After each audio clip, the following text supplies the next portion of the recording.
All right, joined tonight by ESPN's Jeremy Fowler, NFL insider who does great work for ESPN. And you've been doing this great series around top players in the NFL, ranking them with execs, coaches, and scouts 1 through 10. And let's start with Joe Burrow, the quarterbacks, of course.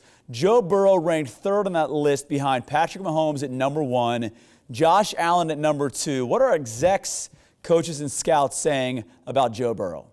Well, many of them are saying that he's the best quarterback in the NFL, the best playing the position. That doesn't necessarily mean he's the best player or even the most feared player. I think Lamar Jackson, Patrick Mahomes, Josh Allen, they have the mobility. They have the ability to make those bigger splash plays on the move.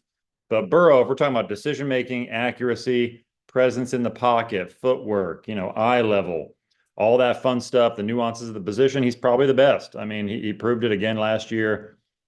He's pretty unflappable, and he's more mobile than he gets credit for. So he's, out of those four, he's probably the quarterback that people want to put first the most, but some just acknowledge that the other guys are a little more dangerous, I would say.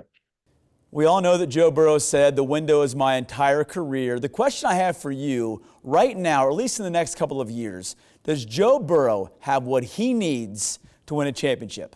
They're not wasting his talent in Cincinnati, but they are constantly trying to plug leaks, right? It was the offensive line for a while.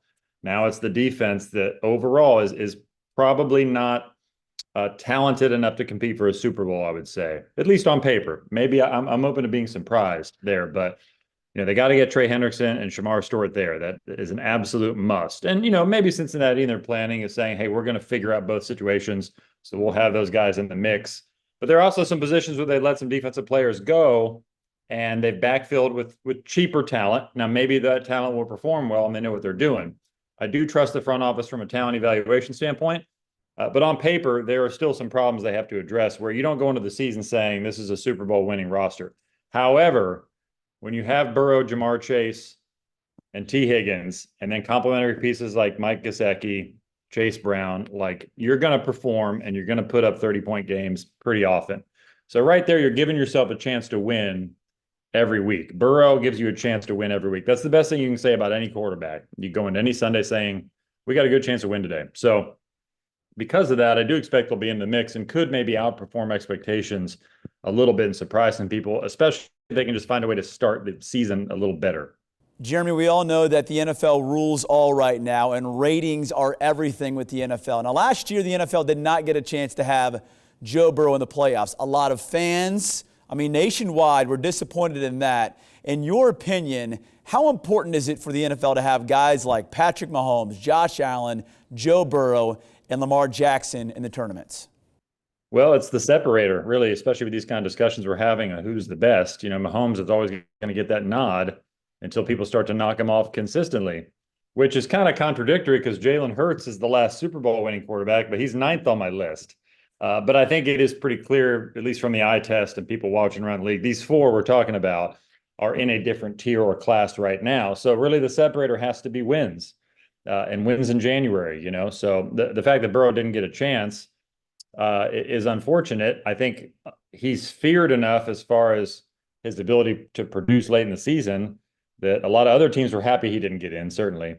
But Mahomes is still the top guy because even though he had a down year for his standards and the Chiefs had a down year offensively, they still won 17 games despite a lot of adversity and obstacles.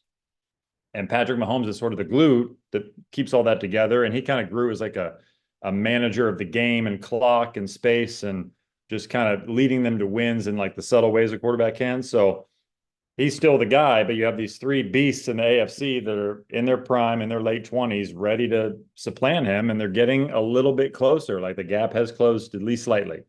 All right, let's flip things to wide receiver right now. And again, the same thing with wide receivers. You talk to execs, coaches, and scouts about the best in the game right now. Jamar Chase, no surprise, is number 1 right now. What are they saying about Jamar? His biggest superpower is just breaking it down to the simplest level, right? If you're out on a playground and you're picking teams, he's going to be the first pick anytime, every time.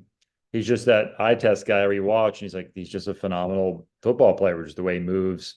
And he's probably most dangerous after the catch. If you can get him the ball, he can turn 8 yards into 70 yards real quick.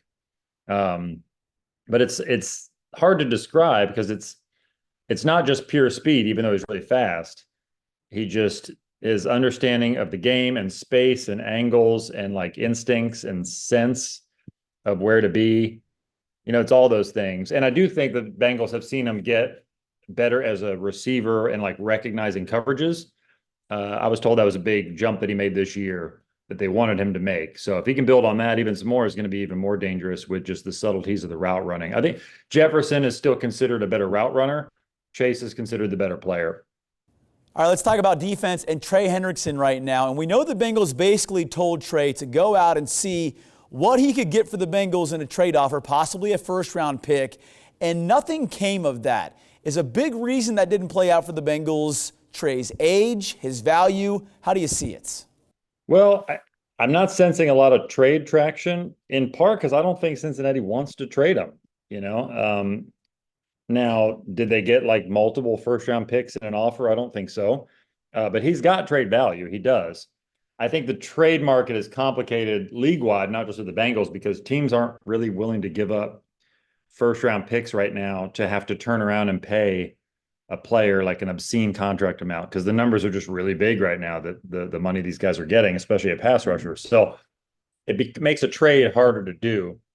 I was talking to somebody this about TJ Watt, with some of the trade rumors there. I was like, even if Pittsburgh wanted to trade him, they're not getting multiple first-round picks for him, most likely, because he's 30 years old and you still have to pay him. So because of that, I do think it's Cincinnati or bust right now, unless something changes. It's one of those things where they have been in talks, which is good. That is a positive. But they're just sort of talking. I don't know where else it's going right now. Somebody's going to have to relent. And I'm watching the number of years just because I think if you're Trey Hendrickson, it doesn't really help you to do a one-year deal. My sense is just a sense that he wants the long-term security. He needs at the very least multiple years. So, we'll see if Cincinnati obliges in that and makes it less of a Band-Aid and more of like a marriage commitment. Final question, we have to talk about Shamar Stewart. Let's keep it simple here. In your mind, Jeremy, do you feel like the Bengals get a deal done with Shemar by day one of training camp? Well, I'm tying Stewart directly to Trey. Like if Trey somehow gets a deal done around or before training camp, then Shemar kind of loses his leverage in my sense. Like he better show up after that, because then the Bengals can just say, hey, look, we got our guy. If you want to continue to wait this out, you can. That's the game I'm watching, right? Like it's clear that Shemar feels like, based on precedent, he can't take the Bengals deal right now. So it's good for him if the Hendrickson deal stretches out well into training camp, because then maybe Cincinnati tries to find some common ground with Shemar in the meantime to bring in the rookie, because you need one of them at the very least, preferably both. But from my understanding of like the language and the contract, they're essentially in some areas asking him to take a pay decrease from where last year's number 17 pick Dallas Turner in Minnesota got, with like certain bonuses. Usually those numbers go up every year as far as like the percentage guarantee. My understanding was going down.